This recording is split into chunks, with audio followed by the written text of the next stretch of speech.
Dostlar Gümülcine'ye geldim. Komitini Yunancası. Komitini de şu an bir internet hattı aldım. Hattını aldım ama hala sigorta halledemedim. Maalesef Bulgaristan üstünden ya da Türkiye üstünden halletmemi söylediler. Bu sırada ben de Türkiye'deki arkadaşlara ulaşarak onları halletmeye çalışacağım. Yeri gelmişken internetimi Vodafone'dan aldım. Burada iyi çekiyor dediler. 20 GB'ını 20 Euro'ya aldım. Bu arada hemen Vodafone karşısında da bir tane Osmanlı camisi var. Gümülcine'de çok fazla Osmanlı camisi ve cami bulunuyormuş. Diğer şehirlere nazaran, yani diğer Yunanistan şehirlerine nazaran Gümülcine'de çok fazla Türk de varmış. Zaten bunu buraya gelmeden önce de öğrenmiştim. Gümülcine olsun, İskece olsun, Dede Ağaç olsun, buralarda çok fazla Türk yoğunluğu olduğunu biliyordum. Ama en çok yoğun olduğu bölgede Gümülcine'ymiş. Yunancası Komitini, levhalarda Komitini diye görebiliyorsunuz. Biz burada küçük bir tur atacağız. Şu an açlık durumumuz zaten yok. Daha sonrasında Kavala'ya doğru devam edeceğiz. Kavala'da biraz da dolaştıktan sonra artık asıl konaklayacağımız yere, yani Selanik'e doğru hareket edeceğiz. Size Gümülcine'de bahsedecektim. Ancak Gümülcine'den hızlıca çıkmak zorunda kaldık. Şu an yine araçtayız. Kavala'ya doğru gidiyoruz. Kavala'ya yaklaşık bir 10 dakikalık yolumuz kaldı. Videonun başında hatırlarsanız size bir şey demiştim. Otobanda sürekli olarak ödeme yapılıyor ve herkes bundan şikayet ediyor demiştim ya hani. Bu doğruymuş. Sürekli bir girerken bir çıkarken Delidoğru'nun köprüsüne döndü bu iş. Geçenden 5 akçe, geçmeyenden 10 akçe aldığı gibi. Yani otobana giriyorsun, para veriyorsun. Çıkıyorsun, para veriyorsun. Devlet yolundayız şu an. Bu yolun navigasyonda nasıl bulabilirim? Daha onu henüz keşfedemedik ama otobanla buradan çok da farkı yoktu açıkçası. Otoban da kötü, devlet yolu da bayağı kötü. Soğuk asfalta dönmüş resmen asfaltları. Bir diğer husus, size bahsedeceğim şey şu aslında. Sigorta. Sigortanızı Türkiye'de sigortacınıza söyleyin. Onu Türkiye'de yaptırıp gelin arkadaşlar, gelecekseniz. Burada gümrükte falan uğraşmayın. Ben gümrüğe baktım. Bir yer bulamamıştım yaptıracak. Zaten yönlendirme tabelasına dair hiçbir şey yok. O konuda çok zayıflar. Gümülcine'nin içerisinde bir tane sigortacının telefon numarasını aldık. Aradık, konuştuk. Türk plakalı araca ben sigorta yapamam dedi. O yüzden Türkiye'deki arkadaşlara ulaştım. Sağ olsun onlar yaptı. Daha sonrasında şöyle bir şey yaşadık. Biz evet sigortayı Türkiye'de yaptırdık ama fiziki olarak sigortayı elimize almadık. Bunun sorun olup olmayacağını öğrenmek istedik. Bu konuda da park yerinde bir aileye denk geldim. Türk plakalı bir araca denk geldim. Aileye sordum. Dedim böyle bir sorunumuz var. Nasıl olur?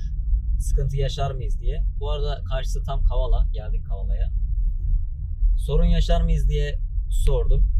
Onlar da dedi ki yani poliçen kesilmiş olması önemli.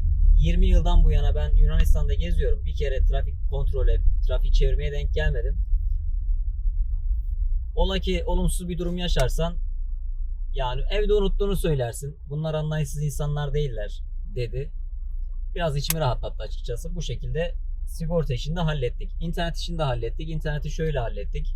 Yine Gümülcine'de, Komitine'de 20 GB'ını 20 Euro'ya aldık. Bir ay geçerli bir tarife.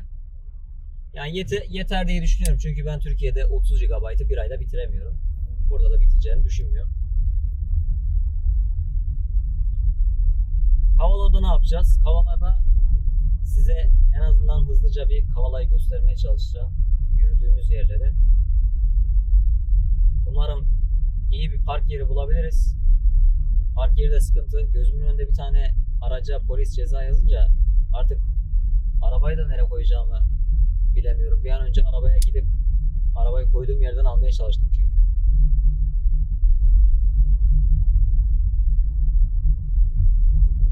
Benzin fiyatlarından da bahsedeyim. Tam benzin istasyonunun önüne gelmişken. 95 oktan benzin 1.74 diyor. Dizel de 1.47. Günümüz kuruyla çarpın. 45 ile çarpın işte düz hesap. Ya 2 euro olsa 80-90 lira para yapıyor. Biraz pahalı. trafiğe çabuk alışıyorsunuz. Türklerden çok farklı kullanmıyorlar. Sadece biraz daha düzenliler. Sinyal vermeye önem verin geldiğinizde. Yayalara dikkat edin. Yaya geçitlerinde özellikle yavaşlayın.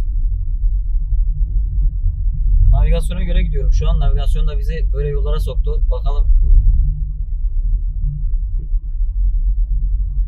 Yunanistan'a benim de ilk gelişim. O yüzden burası ile ilgili çok bir bilgim yok.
Kavalalı Mehmet Ali Paşa'nın evine doğru yürüyoruz. Yürürken arkadaşlar şöyle bir Arnavut kaldırımlı yol ve rampa.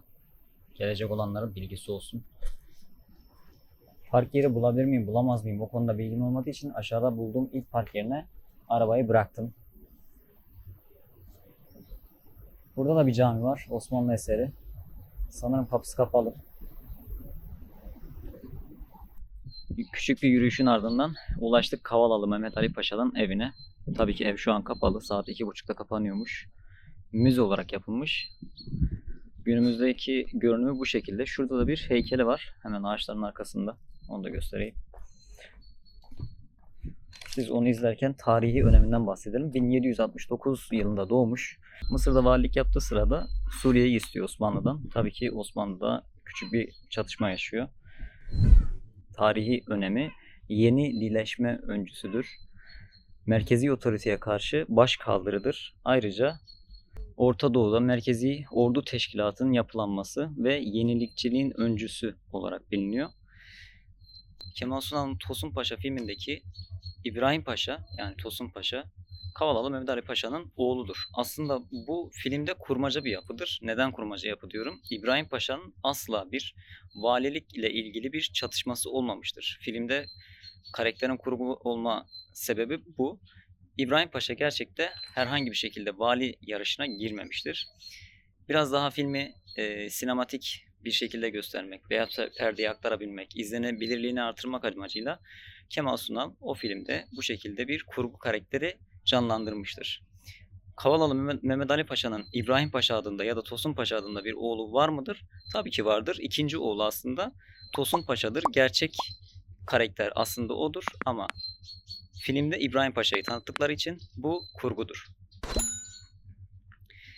Arkadaşlar seyahatimize biz artık Selanik'e doğru hareket edeceğiz ama hareket etmeden önce bir yemek yiyecek yer bulmamız lazım. Bu bölgeye gelirken sağlı sollu sürekli balıkçı restoranları var. Balık severler için tavsiye ederim. Ancak biz bugün balık yemek istemiyoruz. O yüzden hala gezmeye devam edeceğiz. Farklı bir şey bulana kadar. Arkadaşlar şimdi Selanik'e giriş yaptık. Varacağımız yere de yaklaşık 2,5 kilometre kaldı. Bu videoyu dediğim gibi Selanik'te sonlandıracağımı söylemiştim. Yunanistan seyahatimi izlemek istiyorsanız bir sonraki videoda görüşürüz. Önceki videoları izlemediyseniz de yukarıya kart bırakıyorum arkadaşlar. Karttan da önceki videolara ulaşabilirsiniz. Kendinize iyi bakın. Hoşça kalın.